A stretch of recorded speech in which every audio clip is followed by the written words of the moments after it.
14 minutos pasaron de las 21 horas en la República Argentina y hoy tengo ganas de contarles un cuento que en realidad es una obra de la mitología griega. Ya me encantó, ya ¿Te dijiste gustó, una no? parte. Que lo deben haber escuchado muchas veces, pero le decía recién a las chicas, se los cuento a ustedes, nunca lo han escuchado por mí. Y lo particular que tiene esta historia que les voy a contar, así que presten atención, que se trata del primer apropiado en la historia de la humanidad, 400 años antes de Cristo y de la mitología griega. ¿Quién? En el mundo occidental es muy conocido el relato de Moisés, por ejemplo, que fue salvado de las aguas del Nilo, pero también está la historia de Sargón, rescatado de las aguas del Éufrates, y como variante también pueden mencionarse otros personajes de la mitología griega, como la reina Semiramis, o Asiria, o Ciro el de Persia. Esta vez vamos a contar la historia del hijo de Layo, rey de Tebas, y de Yocasta. Y cómo esta historia de la mitología griega influyó e influye en nuestras vidas hasta el día de hoy. Y provocó una corriente de la psicología que adoptó estos personajes para explicar situaciones que vivimos a diario con gente que conocemos. En Tebas, hace mucho, pero muchos años antes de Cristo, había un rey que se llamaba Layo. Tenía una novia que se llamaba Yocasta, que era su prometida. Como todo lo que se hacía por esa época, lo primero que se hacía era consultar con el oráculo. Si el oráculo daba el visto bueno, se iniciaban guerras. Si el oráculo daba el visto bueno, se casaban o tenían hijos. El oráculo era fundamental para la vida de todos los habitantes de ese reino. Layo y Yocasta visitaron al oráculo de Delfos para comentarle que iban a contraer matrimonio y qué les deparaba el destino. Y este les hizo un tenebroso vaticinio. El oráculo le dijo a Layo que su primer hijo sería su asesino y que a posterior se casaría con su esposa.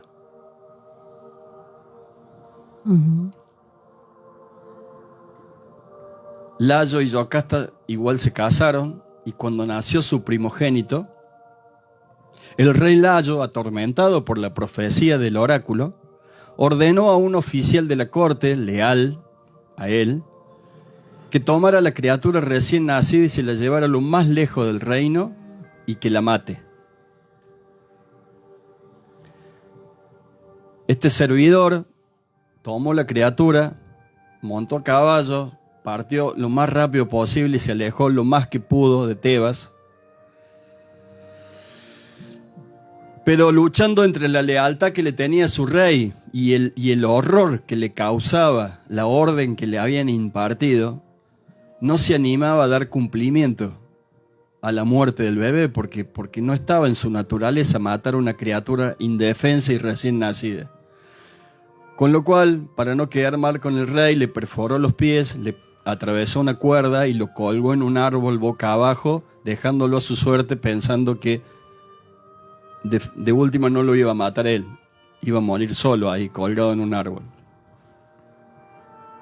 El destino quiso que Citerón, que era un pastor que andaba por la zona arreando rebaños del rey Polibio, era el rey de Corintio, otro reino que estaba junto a Tebas, fue atraído por el llanto del niño y se llegó hasta donde estaba el árbol y se horrorizó de ver un recién nacido desnudo, con los pies perforados, colgado boca abajo. Lo descolgó del árbol y raudamente lo llevó al palacio del rey Polibio. Cuando llegó estaba el rey Polibio con su esposa, Peribea, que al ver a la criatura y al escuchar la historia que les cuenta Citerón, Polibea en el acto adopta a ese bebé poniéndole de nombre Edipo, que en griego significa el de los pies hinchados. Edipo creció en el amor de los reyes Edipo creció en el amor de Polibio y de Peribea, que estaban profundamente enamorados de esa criatura. Se convirtió en un joven apuesto, muy atlético. Ya contaba con 14 años, Edipo, y los oficiales de la corte lo admiraban muchísimo porque admiraban su fuerza, su destreza con las armas, con los caballos.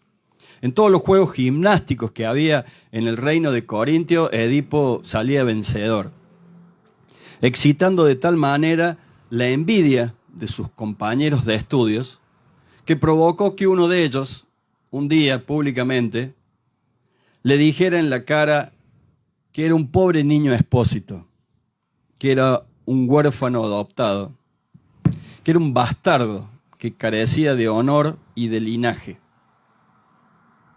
Edipo, atormentado por tal reproche, comenzó a sentir curiosidad por su nacimiento y fue que llegó al palacio y le preguntó a su madre, Peribea, si ella era su madre biológica. Peribea lo vio tan mal y tan atormentado que prefirió mentir y decirle que sí, que ella era su madre biológica. Igual esta historia no lo conformó a Edipo. Y cada tanto volvía a preguntarle, pero Peribea, que lo amaba entrañablemente, se guardó la verdad en vez de aclararle sus dudas, y esto hizo confundirlo mucho más a Edipo. ¿Qué hizo Edipo? Lo que hacían todos en ese momento. Fue a ver al oráculo de Delfos. Quería saber quién tenía razón, si su amigo, que lo había tratado de bastardo, o su madre, que juraba ser su madre biológica. Una vez que estuvo frente al oráculo de Delfos, el oráculo que no sabía que él era Edipo, que no lo conocía, le dijo que no volviera nunca más a su país natal, porque en su destino estaba matar a su padre y casarse con su madre. Edipo, que pensaba que realmente había nacido en Corintio y no en Tebas, abandonó Corintio, pensando y sufriendo el destierro y la amargura por no volver a ver nunca más a su padre y a su madre, a quienes amaba profundamente, pero quería torcer el destino de la profecía del oráculo. Mientras viajaba en un camino estrecho, Edipo se encontró con 4 personas. Una de ellas, un viejo muy bien ataviado que estaba montado en un carro con 3 guardias. Y este anciano, cuando lo ve a Edipo en el camino, de mala manera le ordena que se aparte del camino. Edipo, que era un joven impertinente, que confiado en su fuerza y en su juventud, se rió, y este anciano desenvainó la espada y le dijo que se corra o lo mataba. Los 3 guardias que andaban con el viejo desenvainaron la espada. Edipo tomó su espada y en 2 movimientos mató a los 4, sin darle la más mínima chance de la última palabra. Los liquidó. En 2 movimientos mató a los 4. Este anciano era el rey Layo, su padre biológico. Después de esta muerte del rey Layo, el reino de Tebas entró en una catástrofe, una calamidad inaudita que era el desgobierno, porque el rey Layo era muy buen rey y al no estar más, todo el reinado se alteró. Sobre todo porque a raíz de esa catástrofe y de la profecía que se venía cumpliendo según el oráculo, apareció un monstruo que se llamaba la Esfinge, que se había posado en la entrada del rey de Tebas y devoraba a todas las personas que no podían responder un acertijo que la Esfinge tenía para cada uno de los que pasaban por el camino a Tebas. La Esfinge era un monstruo que tenía la cabeza, la cara y las manos de una princesa hermosa, tenía la voz de hombre, el cuerpo de un perro, tenía cola de serpiente, las alas de pájaro y las garras de un león. Imagínense lo que era el bicho este. La Esfinge se situaba en la cima de la colina y a cada uno de los caminantes o viajantes o soldados o lo que fuera que pasara por el camino, los paraba y le hacía una pregunta, un acertijo, una adivinanza. Si no le respondían, los mataba. Tanta gente había matado ya la Esfinge que Creonte, el hermano de Yocasta, ex cuñado del rey Layo, tomó posesión del reino a la muerte de su cuñado y se proclamó rey,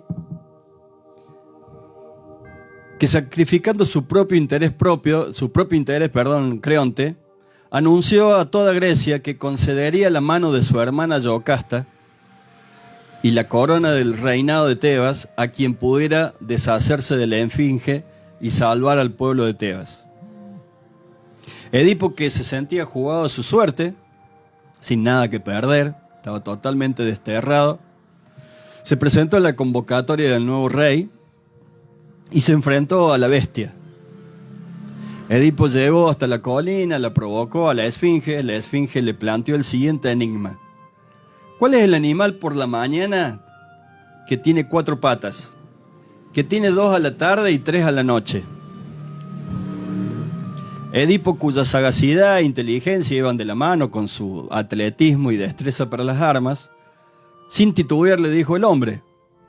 El animal es el hombre, porque en su infancia anda en 4 patas, en su adultez camina erguido en 2 patas y en su vejez necesita de un bastón teniendo 3 patas. La esfinge, furiosa, pero muy furiosa, porque era la primera vez en la historia que alguien le respondía un enigma, se lanza de cabeza por un despeñadero y se estrola contra unas piedras que había abajo y muere. Creonte, el rey de Tebas, aceptando lo prometido, nombra rey de Tebas a Edipo y casa a Edipo con Yocasta. Yocasta le dio 4 hijos a Edipo, 2 varones y 2 mujeres. Edipo vivió feliz durante muchos años junto a su esposa y sus 4 hijos. Y un día se desató una pandemia en Tebas. Una pandemia que mataba a miles de personas extrañamente, morían de un día para el otro. Urgentes fueron a ver al oráculo de Delfos y el oráculo le dijo: esta peste que azota a la ciudad no va a terminar hasta que no se encuentre al verdadero asesino del rey Layo. Edipo, que era una persona noble y justiciera, encaró personalmente la investigación de la muerte del rey Layo, descubriendo que el asesino del rey Layo había sido él mismo. Pero además descubriendo que el rey Layo era su papá biológico y que su esposa, la mamá de sus 4 hijos, era su mamá biológica, Yocasta. Yocasta no pudo soportar la verdad y se suicidó. Y Edipo, en la desesperación de todo esto que sentía, creyéndose indigno de ver la luz del día, se arrancó los ojos con una espada. Fue expulsado de Tebas por sus hijos, aunque Antígona, que era la hija más chica, lo acompañó para guiarlo en el camino. Llegó a Ática, donde vivió como un mendigo. Los lugareños, cuando lo conocieron, quisieron matarlo, pero su hija pudo tomar la palabra y salvarlo, y ahí fue recogido por Teseo, que lo llevó a su casa y lo tuvo hasta el último día de su vida, y ahí murió en la casa de Teseo. Pero antes de morir, el dios Apolo le prometió que el lugar sería sagrado y consagrado a él, a Edipo, y que eso sería provechoso en el futuro para Atenas. Todavía está la tumba de Edipo en Atenas para los que vayan a Grecia. La trama de este cuento es un cuento de Sófocles, ¿no? Sófocles fue un poeta trágico griego, autor de muchas novelas griegas. Todos son tragedias. La Antígona y esta Edipo Rey. Gira en torno fundamentalmente de que el ser humano no se puede escapar de su destino. El destino está marcado, el universo te marca un destino a cada uno de nosotros. Y es inevitable. Fíjense ustedes que tanto Edipo como Layo y Yocasta, al conocer su futuro en bocas del oráculo, hicieron todo el esfuerzo posible por torcer el destino, por cambiar su suerte, por cambiar su fortuna, y no lo pudieron hacer. Layo mandó a matar a Edipo, Edipo se fue de Corintio pensando que no quería matar a su padre, pensando que Peribeo era su padre. Y al hacerlo, cada uno de ellos, al querer cambiar el destino, lo único que quisieron fue permitir que ocurra todo tal cual estaba destinado a pasar. Habrá quien en el mundo de la psicología llamen esto como profecía autocumplida, ¿no? Pero para el pensamiento antiguo no le era posible al ser humano abstraerse a la voluntad de los dioses o a la voluntad del destino universal. Saber sobre su futuro no era ventaja, en ninguno de los casos. En el sentido originario del término, este mito es un relato fundacional que explica, a través de una alegoría, el orden del mundo y el sentido de la existencia. Fíjense en ustedes después cuando lo pueden leer de nuevo y desglosar frase por frase, se van a dar cuenta que en cada mito hay una explicación para justificar por qué el mundo funciona como funciona.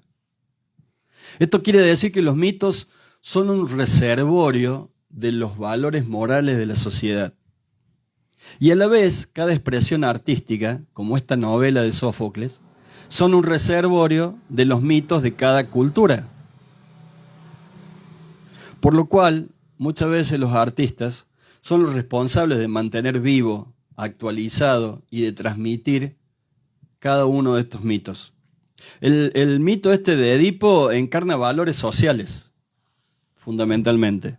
Valores sociales de la civilización y expone en un sentido de justicia, castigo y orden lo que el grupo social tiene que hacer para seguir viviendo como un grupo social en orden.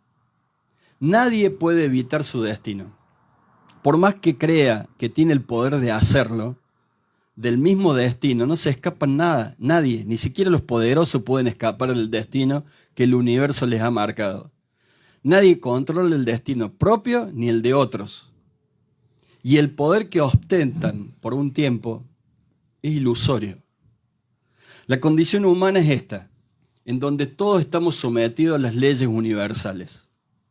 Pero no solo eso, otra cosa, fíjense. Se me ocurre después leer muchas veces, porque lo he leído muchas veces, te cuento, es que el oráculo se pronuncia ante una posibilidad absolutamente horrible, abominable, espantosa, que del punto de vista cultural y moral para la Grecia antigua de esa época y para la Argentina de hoy, es espantosa, que es el incesto. El incesto y sus consecuencias. Porque las consecuencias no solo pesan sobre los autores del incesto, sino sobre la sociedad entera. Porque tanto Layo como Edipo reinaban Tebas, con lo cual su destino estaba atado al destino de toda la sociedad que gobernaban. El peso moral de las acciones de los individuos, sobre todo de los individuos que nos gobiernan, que nos administran, recae sobre la sociedad. Si no, fíjense en lo que pasa en nuestro país o en el país de ustedes hace siglos. Esto fue recogido y sistematizado en el psicoanálisis por Sigmund Freud, que vio claramente cómo esta obra simboliza en realidad el modo de una parte del funcionamiento de la psiquis nuestra, ¿no? Y por último, con esto ya termino, Edipo Rey demuestra a los detractores del mito, a quienes ven a los mitos como mentiras, que los mitos encarnan verdades universales. Lo que explica esta obra es que muchos de ustedes se van a asombrar, y seguramente se han asombrado por este cuento que les conté, pero este cuento tiene más de 400 años, y hay muchos cuentos más como este, que datan del 496, 520 a.C., que ya anunciaban cómo debería ser el orden social en la escala de valores de las personas. A veces cuando escucho a presidentes, gobernadores, a líderes, a directores, gerentes, cualquier persona que ocupe un cargo y que tenga un poquito de poder, que quiere explicar leyes universales a su gusto y semejanza, desconociendo la cultura mundial, desconociendo la cultura milenaria que tiene este planeta, queriendo torcer las leyes o adecuándolas a sus necesidades momentáneas, me da vergüenza. Me da mucha vergüenza ajena, pero más me da pena de ser contemporáneo de estas personas. De estos inútiles que no hacen otra cosa que hacernos perder el tiempo y hacernos de perder años de felicidad.